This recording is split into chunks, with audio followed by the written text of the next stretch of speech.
एक संस्कृत का अच्छा श्लोक है, विद्वत्वं च नृपत्वं च नैव तुल्य कदाचन, विद्वत्वं च नृपत्वं च नैव तुल्य कदाचन, यत्र पूजते राजा विद्वान सर्वत्र पूज्यते। खान साहब,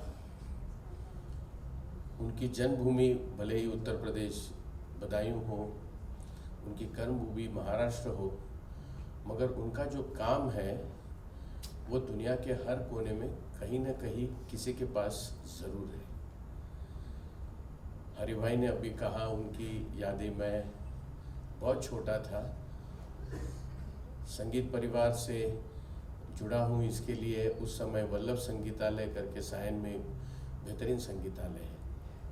और कुछ यादें ऐसी रहती हैं कि आपकी उम्र का और उसका कोई रिश्ता नहीं होता है, वो बस दिल पे बैठ जाती है। जुलाई अगस्त के महीने में वहाँ हम लोग जब बच्चे थे, स्कूल में जाते थे, तो 2-3 दिन का भातखंडे जयंती समारोह, पलुस्कर जयंती समारोह होता था। और उस वक्त वल्लभ दास जी खुद उपस्थित रहते थे, वल्लभ संगीतालय के स्वामी, और साथ में बहुत सारे बड़े बड़े कलाकार। मतलब अगर मैं कहूँ कि वहाँ पे बैठ के हमने भीमसेन जी को सुना, कुमार जी को सुना, मेरे पिताजी, गेंडे साहब, भट्ट साहब, और हर कलाकार जो बम्बई में आता था वल्लभ संगीतालय में गाना, ये एक उनके लिए धर्म की बात थी, संगीत धर्म की बात थी। और वहाँ पे मैंने खान साहब का गाना पहली बार सुना। That must have been 66 or so. It was an evening concert, 1966, if I mistake not. And I was hardly probably 12-13 years old. अभी जैसा हरि भाई ने कहा कि मैंने उनके चेहरे पे कभी उदासी नहीं देखी। जिसको भी मिलते, बड़ा छोटा, मुस्कुराते ही बात करते थे। 66 के बाद मेरी मुलाकात हुई जब 98 के आसपास किसी कार्यक्रम में पिताजी के साथ मैं था और खान साहब आए। वो गाने का प्रोग्राम था नहीं, कोई और फरमा रहे थे, तो मुझे इतना ही बोला, अच्छा आप व्यास जी के बेटे हो, गाना बजाना करते हो? मैं बोला वो छोड़ के बाकी सब करता हूँ। बोले कैसे लड़के हो, घर का खजाना छोड़ के कहाँ बाहर अपना खजाना ढूंढ रहे हो? इनको मैंने कभी अपनी ज़िंदगी में अपनी कला के बारे में दूसरे किसी से बात करते हुए सुना नहीं। It is a rarity to be so simple, especially in the world of art. इतना सरल और सीधा रहना भी संगीत की दुनिया ही नहीं, कला का कोई भी क्षेत्र हो, शायद अपराध माना जाए। क्योंकि कला ऐसी है, और वो भी परफॉर्मिंग आर्ट्स। तो कलाविष्कार करो, आदमी नाम के पीछे दौड़ता है, शोहरत के पीछे दौड़ता है, हर चीज। लेकिन एक, और मैं बाहर से इनसे मुलाकात हुई, वो किसी कार्यक्रम के ज़रिए ही हुई, बातचीत होती थी। जब भी आते थे, उनको एक अवार्ड मिला, शायद कोई टीवी चैनल का था, और तब मैं गया था। तब भी ऐसी बात करते थे कि जैसे मैंने कुछ किया नहीं, क्योंकि जिस इंसान ने दुनिया में बहुत कुछ किया है वो कभी नहीं कहता है कि मैंने कुछ किया। वो सिर्फ इतना ही कहता है कि मेरे हाथ से ये हो गया, ये मेरा कर्म था जो मैंने पूरा किया। And he was one of them. Just to say in one line, in this world which is totally materialistic, which is totally so every day we find that it is becoming more and more greedy. This was one man I always realized, and I used to share it with my members. Look at this artist. He's so contented with what he has, not in terms of the art, but what the art has given him. But probably what he gave back to the art was much more probably than what probably in terms of this professional world he received. He deserved much more than that, accolades, everything. But I never saw any kind of grievance, any kind of complaining nature, nothing. Extremely, I think he was happy inner self. And that's one striking character that always impressed me, the man who could express only through his music. And as I was saying that in this world, it is a crime, but that was what he was, that it is so easy to be difficult, but it is so difficult to be simple on this planet Earth. Here was a man who just defined simplicity in the world of art in spite of having talent which probably hardly anyone could match, anyone could understand. My humble pranam to him. All these years, the man who encouraged, and I have seen it, like we had one function of Bank of Baroda, हरी जी शायद आप ही perform कर रहे थे bank के लिए, और वो आए थे आपको सुनने के लिए. शायद being a part of the world of music, I could realize how distinct as a person he was, as an artist he was from the rest of the, I would say, plethora. गर्दबहा परस्पराम प्रशंसिन्तु अहो रूपम अहो ध्वनि. ज़माना ऐसा है कि ऊँट गधे से कहता है कि तुम कितना अच्छा गा रहा है, और गधा कहता है कि तुम दूल्हे के रूप. उस्ताद गुलाम मुस्तफा खान साहब.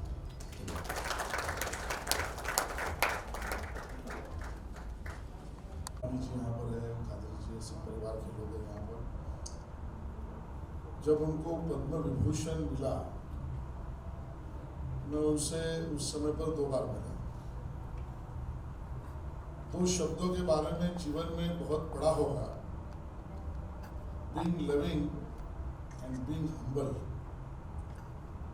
बहुत सारी चीज़ें हमने पढ़ी होंगी कि इसके लिए किसी ने किसी का पूरा बायोग्राफी, आत्मचरित्र पढ़ा होगा, किसी ने किसी को दूर से देखा होगा, लेकिन बहुत सहजता से being loving and being humble, ये 2 मुलाकातों में मैंने उस्ताद साहब ने देखा. जब पद्म विभूषण हो गया और मैंने उनका सम्मान करने का मुझे भी मौका मिला, रबानी जी के थ्रू उन्होंने मुझे मैसेज भेजा कि आप घर पे खाना खाने गए,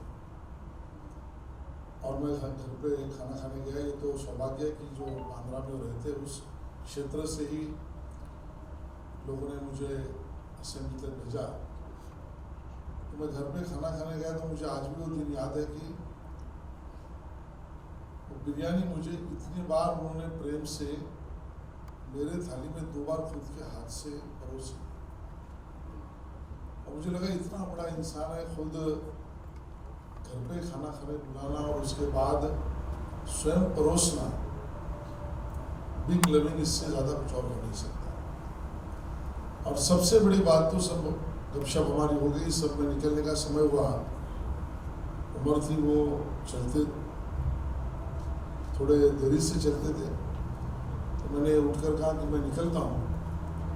तो उन्होंने कहा रुको.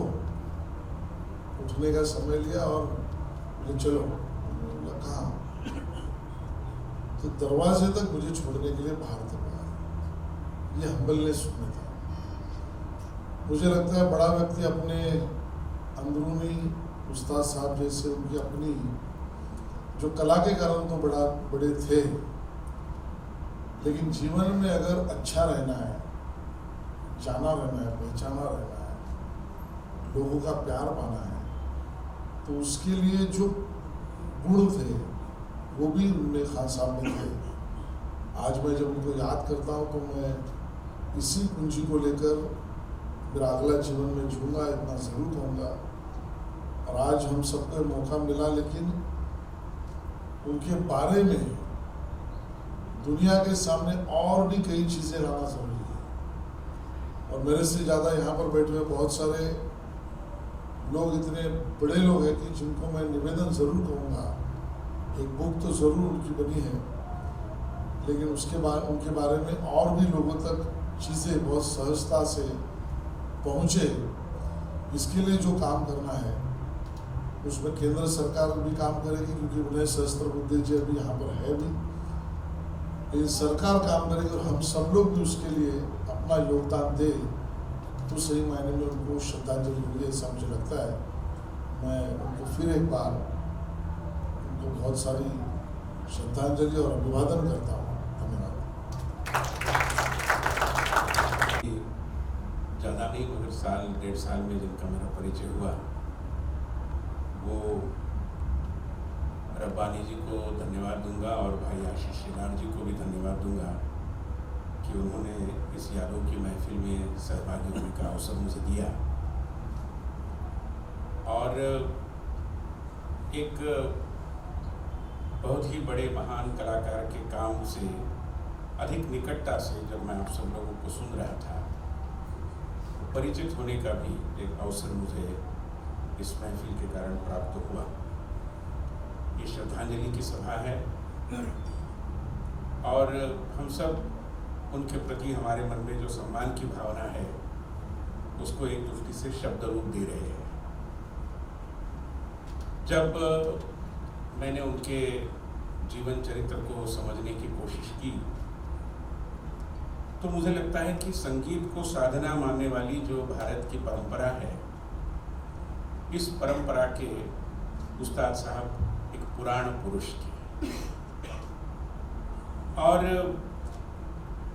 न केवल रामपुर सहसवान घराने की गायकी, जो बड़ी चुनौती भरी गायकी मानी जाती है, तान और तराना,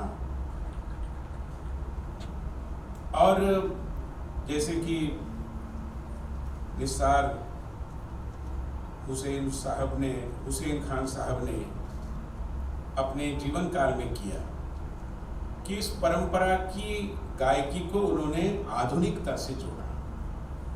और वो कैसे जोड़ा, मैं मानता हूं कि जो कोक स्टूडियो का अभी एक नजरिया हमने देखा और कादिर साहब मेरे साथ बैठे थे, वो मुझे बता रहे थे और मुझे भी यकीन हो रहा था, जैसे कि आशीष भाई ने कहा, मैं भी कोई बहुत संगीत का जानकार तो हूँ नहीं, मगर संगीत सुनना बड़ा पसंद करता हूँ। एक दृष्टि से तानसेन बनना तो बड़ा मुश्किल है, मगर कानसेन बनने की कोशिश करता हूँ। तो मुझे भी ऐसा लगा कि कई लोग अपनी अपनी परंपरा को ही एक चौखट बना देते हैं और उस चौखट के बाहर निकलने की कोशिश नहीं करते। इतने बड़े और महान कलाकार को शास्त्रीय संगीत की चौखट का मोह न रखते हुए आधुनिकता से उसे जोड़ना, और जोड़ना भी कैसे, अपने घराने की पीढ़ियों के साथ गाते हुए। कई बार बुजुर्ग लोग ये कहते हैं कि हमारे जमाने की बात अलग थी, आज का जमाना कुछ अलग है। मुझे लगता है कि जो हमेशा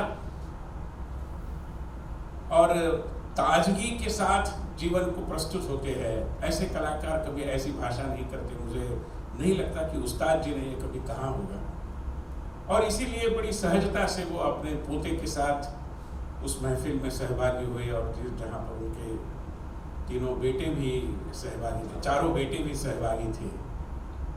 तो ये बड़ा अजीब उदाहरण है। मुझे लगता है कि बहुत कम ऐसे उस्तादों को इस तरीके का अवसर प्राप्त हुआ होगा। कहते हैं कि बड़े बरगद के पेड़ के छाया के तले बहुत अच्छे पौधे उगते नहीं, मगर बरगद का पेड़ जब निरंतर जीवंतता से खड़ा रहता है, मैं मानता हूँ कि ऐसे हजारों पेड़ उसके छाया के नीचे भी और बहुत अच्छे तरीके से उभर कर आते हैं। इसके उदाहरण उस्ताद जी के कार्यकाल में हमें देखने को मिलते हैं।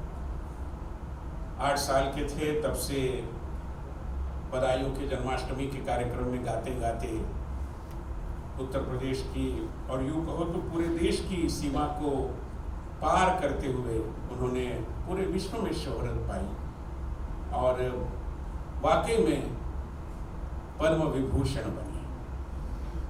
मतलब पद्म पुरस्कार पाना, अपने काम के आधार पर पाना, ये कोई साधारण बात नहीं होती। और इसलिए जब मैं और समझने की कोशिश की तो एक मराठी होने के नाते, महाराष्ट्र का होने के नाते, मराठी भाषी होने के नाते मुझे और अच्छा लगा जब मैंने ये पाया कि उन्होंने पहला मराठी पार्श्व गीत गायन चांद प्रीतिचा इस नाम की एक फिल्म के लिए किया था, और मृणाल सेन जैसे बहुत बड़े निदेशक की भुवन शो में भी उन्होंने गाया था। मतलब जिनकी अपनी फिल्म ही बड़ी क्लासिकल फिल्म थी, एक बहुत ही नए जमाने की फिल्म थी, वहाँ पर भी गाया था। और कितने नाम लिए जाए कि जिन्होंने उनके साथ एक दृष्टि से तालीम पाई, उनके माध्यम से तालीम पाई और शिक्षा पाई, उनके शागिर्द बने, शिष्य बने। कई नाम लिए जा सकते हैं, आशा भोसले जी से लेकर मन्ना डे जैसी माननीय श्री हरिहरन जी तो हमारे मध्य में है ही, और आज की पीढ़ी वाले, चाहे शिल्पा राव हो, शान साहब हो, लता दीदी का एक बहुत अच्छा उदाहरण उन्होंने अपने ही, जब दीनानाथ मंगेशकर अवार्ड उनको मिला था तब दीदी उपस्थित थी और दीदी जी ने ये कहा कि मुझे एक समय जब मैं इनके मार्गदर्शन में गाती थी तो गला एक उल्टी से मुझे सहयोग नहीं कर रहा था, तो उस्ताद जी ने पूरे तरीके से मेरा मनोबल भी बढ़ाया और मेरे से जो भी वहाँ पर परफॉर्मेंस की अपेक्षा थी वो करवा लिया, और उस दृष्टि से वो मेरे भी गुरु है ऐसा लता दीदी ने बड़े सम्मान के भाव से उनके प्रति कहा। और उस्ताद जी ने लता दीदी को बताया कि जैसे आप रियाज करती जाओगी गाना आपके गले में बैठ जाएगा, उसके लिए आपको और कोई कृत्रिम आर्टिफिशियल मेहनत करनी नहीं पड़ेगी।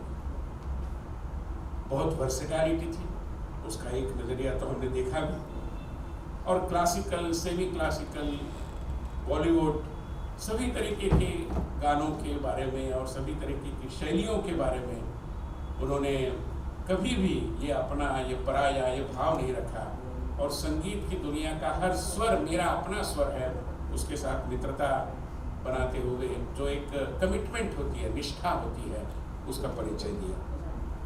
उनकी पुत्र वधू नम्रता गुप्ता खान ने लिखी जो किताब है, जिसका आशीष जी ने भी उल्लेख किया, बहुत अच्छे तरीके से लिखी गई है। एक जीवनी, एक दृष्टि से उनकी ऑटोबायोग्राफी है, एज टोल्ड टू नम्रता गुप्ता खान, और a dream I lived alone, ये उसका शीर्षक है। मगर मैं मानता हूँ कि ये तो एक पोएटिक परिभाषा में उन्होंने लिखा है कि a dream I live alone, मगर ये कारवा तो इनका इतना बड़ा विशाल होता गया बीते सारे सालों में कि वो हम सब के दिलों में अपना स्थान बनाकर और फिर जनवरी महीने में हमसे चल बसे। कई सारी बातें बताई जाती हैं, मगर जैसे यहाँ पर अभी उल्लेख भी हुआ, आशीष जी ने भी कहा कि कैसी ह्यूमिलिटी थी, कितनी विनम्रता थी, कितने जमीन से जुड़े हुए थे।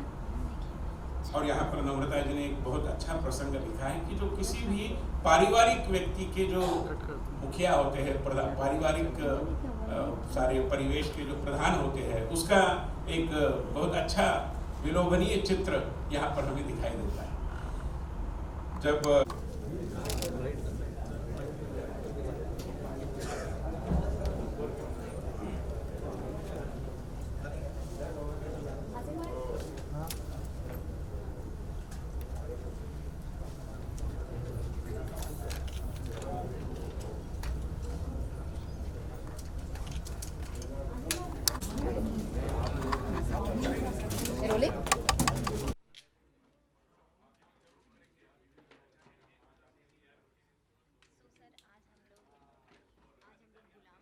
उस्ताद गुलाम मुस्तफा साहब की, हाँ जी। याद कर रहे हैं, सो उनकी याद में आप क्या कुछ बोलना चाहेंगे, कैसे फीलिंग है? मैं उनका शागिर्द हूँ, 50 साल से उनका शागिर्द रहा हूँ, और खान साहब रहने दो यार, नेचुरल है, क्या है, न्यूज़ थोड़ी पढ़ रहा हूँ। फिर से उस्ताद गुलाम मुस्तफा खान साहब, मैं उनका शागिर्द हूँ, पिछले 50 साल से मैं उनका शागिर्द रहा हूँ। और खान साहब, उनके संगीत जो है वो महान महान कलाकार रहे हैं, और हर शैली वो गाते थे, ख्याल से गज़ल तक। और ख्याल जो उन्होंने नामुमकिन गाना गाए हैं। हर राग को वो यमन बना देते थे और इतने कठिन उनका सोच था, जो तैयारी आकार, पूरे आकार में उनकी तैयारी जो है कमाली था। मतलब you can't compare him to anybody, incomparable. और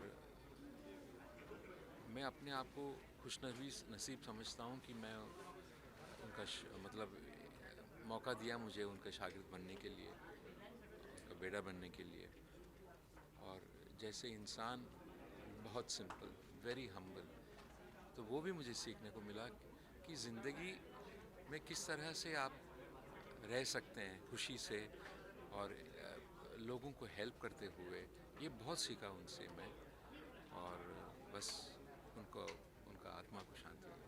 जिस तरह से आपकी बॉन्डिंग थी उनके साथ, सो क्या कुछ आपके जहन में ऐसा रहेगा कि हमेशा आपको याद रहेगा? क्या कुछ उन्होंने जब भी मैं गाता हूँ उनको याद करके ही गाता हूँ। जो भी मैं सीखा हूँ, जो भी गाता हूँ, वही उनकी दिया हुआ है। तो एक इंसिडेंट नहीं है, पूरा वो जैसे पिताजी होते हैं, तो वही वही एक आलम है। Thank you so much sir. एक चीज़ आप एक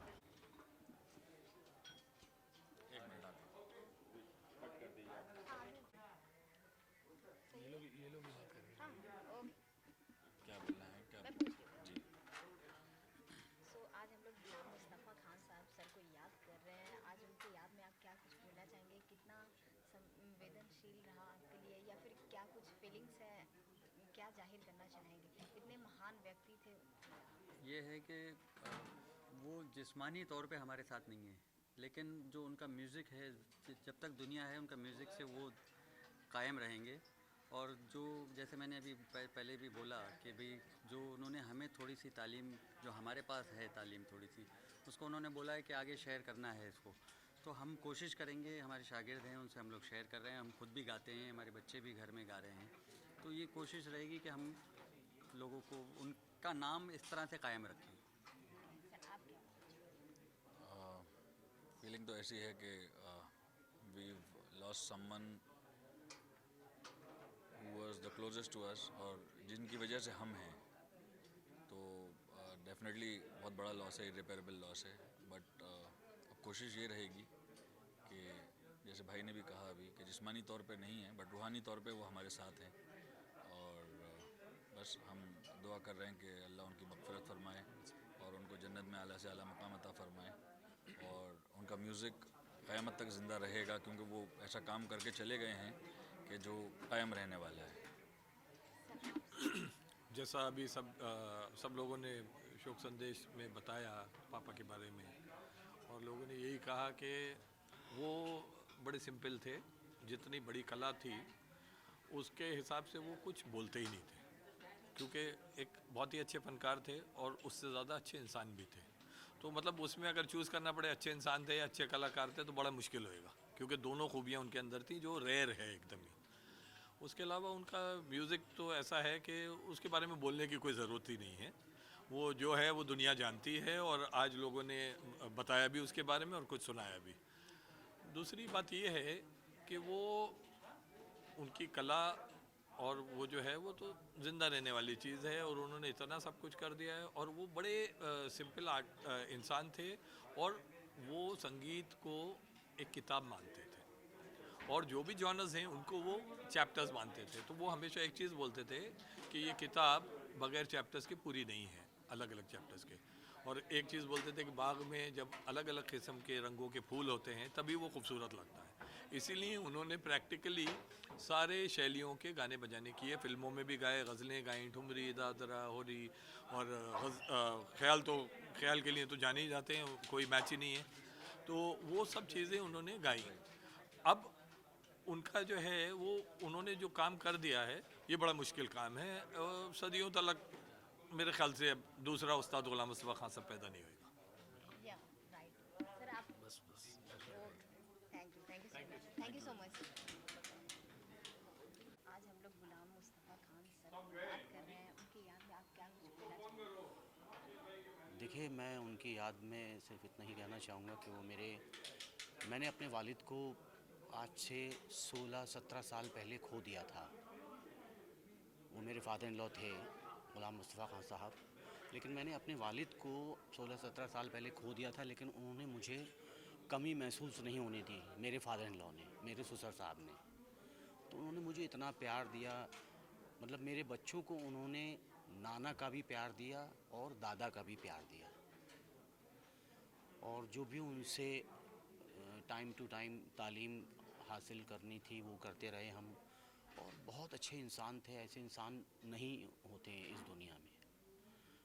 तो और मैं बहुत खुश नसीब हूँ कि मैं उनका दामाद हूँ। उन्होंने अपनी बेटी मुझे दी, मैं बहुत खुशकिस्मत हूँ। मैं बस इतना ही, और हमेशा याद रहेगी उनकी हमारी। शुक्रिया, धन्यवाद।